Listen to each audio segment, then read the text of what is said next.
날마다 하나님 말씀 가까이 하는 성도님들에게 하나님의 은혜가 함께하길 원합니다. 오늘 하나님 주신 말씀은 요한복음 18장 28절에서 32절까지 말씀입니다. 그들이 예수를 가야바에게서 관정으로 끌고 가니 새벽이라 그들은 더럽힘을 받지 아니하고 유월절 잔치를 먹고자 하여 관정에 들어가지 아니하더라. 그러므로 빌라도가 밖으로 나가서 그들에게 말하되 너희가 무슨 일로 이 사람을 고발하느냐? 대답하여 이르되 이 사람이 행악자가 아니었더라면 우리가 당신에게 넘기지 아니하였겠나이다. 빌라도가 이르되 너희가 그를 데려다가 너희 법대로 재판하라. 유대인들이 이르되 우리에게는 사람을 죽이는 권한이 없나이다 하니 이는 예수께서 자기가 어떠한 죽음으로 죽을 것을 가리켜 하신 말씀을 응하게 하려 함이러라. 아멘. 오늘 본문은 이렇게 시작이 되지요.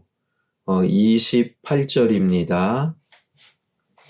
그들이 예수를 가야바에게서 관정으로 끌고 가니 새벽이라 그들은 더럽힘을 받지 아니하고 유월절 잔치를 먹고자 하여 관정에 들어가지 아니하더라. 여기에서 관정이란 당시 유대 총독이었던 빌라도의 공간을 의미합니다.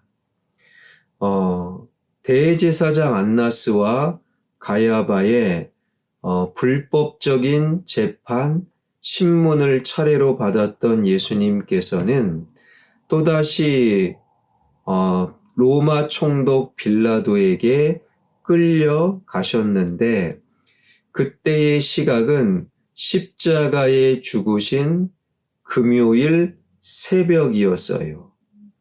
본문 28절, 29절은 이렇게 계속되는데요. 그들이 예수를 가야바에게서 관정으로 끌고 가니 새벽이라 그들은 더럽힘을 받지 아니하고 유월절 잔치를 먹고자 하여 관정에 들어가지 아니하더라. 그러므로 빌라도가 밖으로 나가서 그들에게 말하되 너희가 무슨 일로 이 사람을 고발하느냐.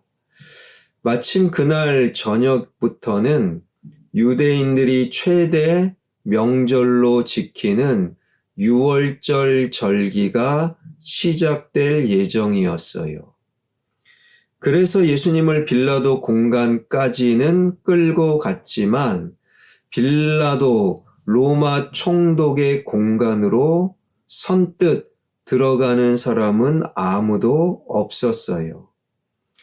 유대인들은 이방인의 집은 다 부정하다, 이방인의 집 거처에 들어가면 7일 동안 부정하다, 그런 생각을 갖고 있었어요. 그런데 그날 저녁부터 시작될 유월절, 7일간의 유월절 명절을 지킬 수 없으니 예수님을 끌고 오긴 했지만 빌라도 총독의 관정으로 들어가지 아니하였던 유대인들, 참으로 어처구니가 없는 거지요.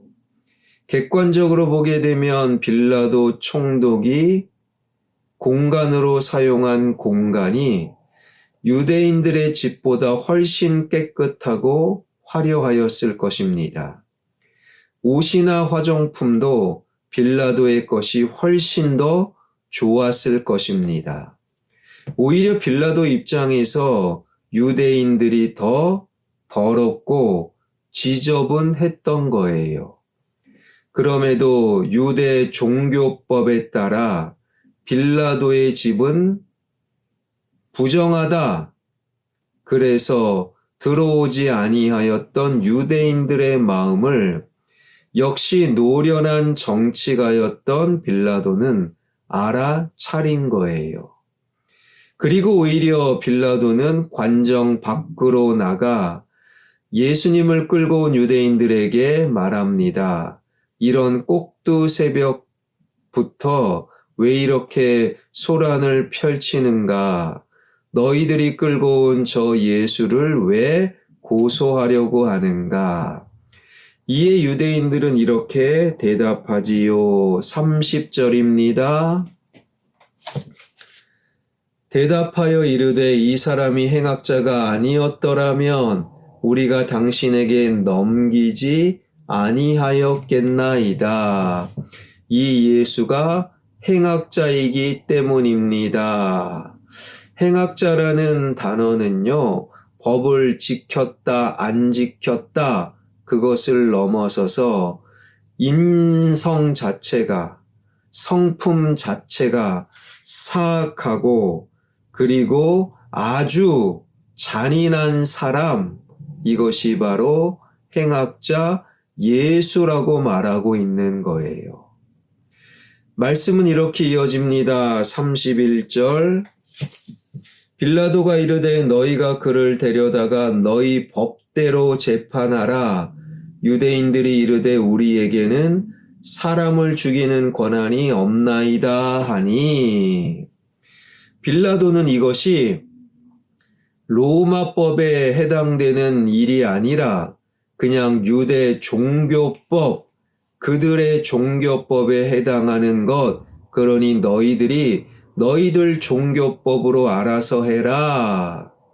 그러자 유대인들이 하는 말, 우리에게는 사람을 죽일 권한이 없나이다. 이 예수를 죽여야 되는데 우리에게는 사람을 죽일 권한이 없나이다. 정말 유대 종교법으로 사람을 죽일 수 없었는가? 그것은 거짓말이었어요. 요한복음 8장에 보게 되면 간음하다 붙잡힌 여인을 그들은 돌로 쳐서 죽이려고 했어요. 사도행전 7장에서는 실제로 스데반을 돌로 쳐서 죽였습니다. 유대 종교법에도 얼마든지 사람을 죽일 권한이 있었어요. 다만 십자가에 죽일 권한이 없다라는 말입니다. 이 예수를 반드시 십자가에서 죽여야 되는데 십자가 사형은 로마법에 해당되는 로마 총독만이 내릴 수 있는 권한이 있었던 거예요. 이 사람을 반드시 십자가로 죽여야 되는데 우리 법에는 십자가 사형 권한이 없습니다. 왜 유대 종교 지도자들은 예수님을 십자가에 죽이려고 했는가? 그들이 금과 억조로 여겼던 율법 가운데 나무에 달린 자, 십자가에 죽인 자는 하나님의 저주를 받았다. 그들은 그런 생각을 갖고 있었기 때문인 거예요.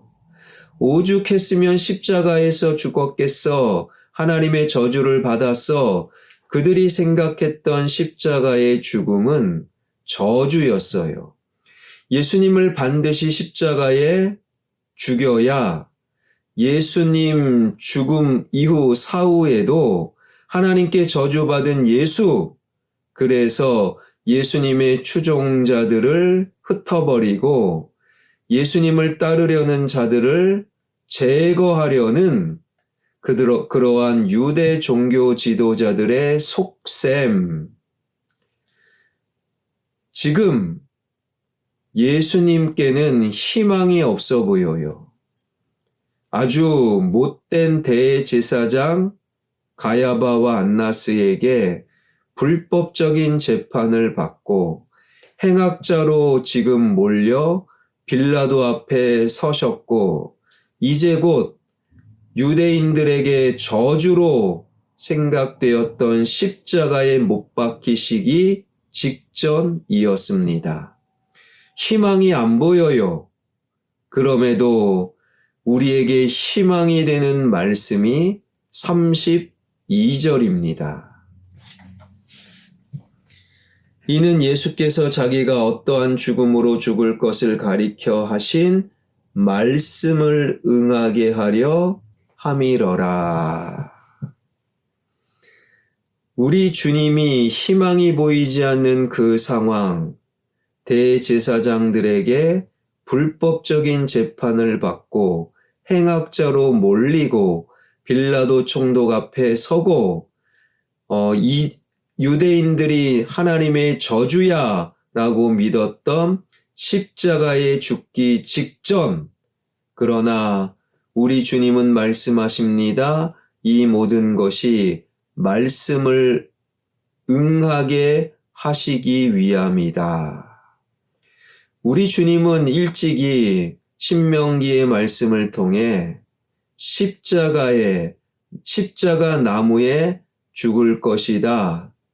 갈라디아서 3장 10절에 13절에서도 십자가 나무에 못 박힐 것이다. 요한복음에서는 이 땅에서 들려 십자가에서 죽임을 당할 것이다.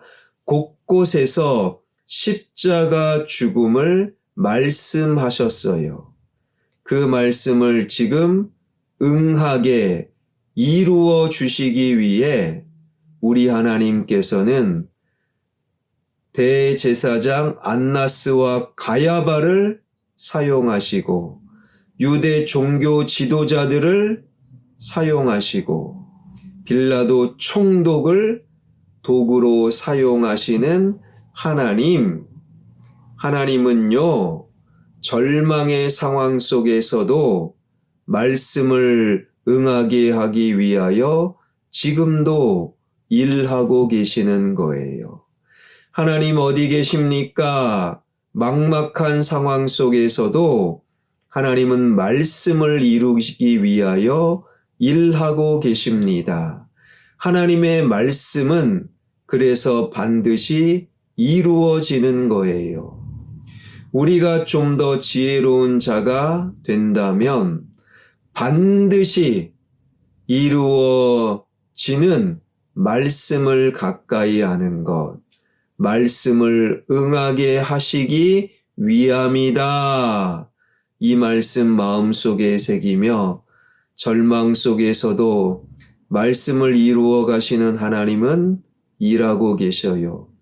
눈물 속에서도 말씀을 이루어 가시는 하나님은 일하고 계신다. 그 믿음으로 오늘을 당당히 살아가는 저와 여러분, 우리 모두가 되길 주님의 이름으로 축원합니다. 기도하겠습니다.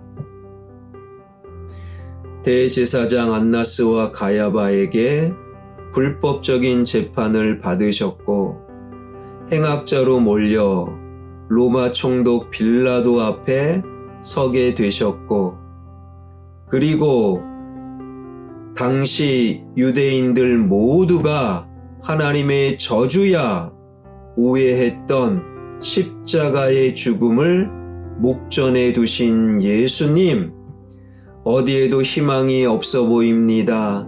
그러나 주님 말씀하시지요. 이 모든 것은 말씀을 응하게 하시기 위한 하나님의 일하심이다. 이 말씀을 마음속에 새기며 눈물과 절망과 한숨 속에서도 말씀을 이루시는 하나님은 나를 위해 일하고 계십니다.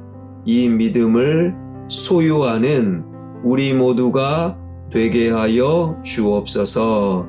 나의 아들, 딸, 사위, 며느리 다음 세대들이 말씀을 가까이 그래서 하나님의 일하심을 경험하는 우리 자녀들 되게 하여 주옵소서. 예수 그리스도의 이름으로 기도하옵나이다. 아멘.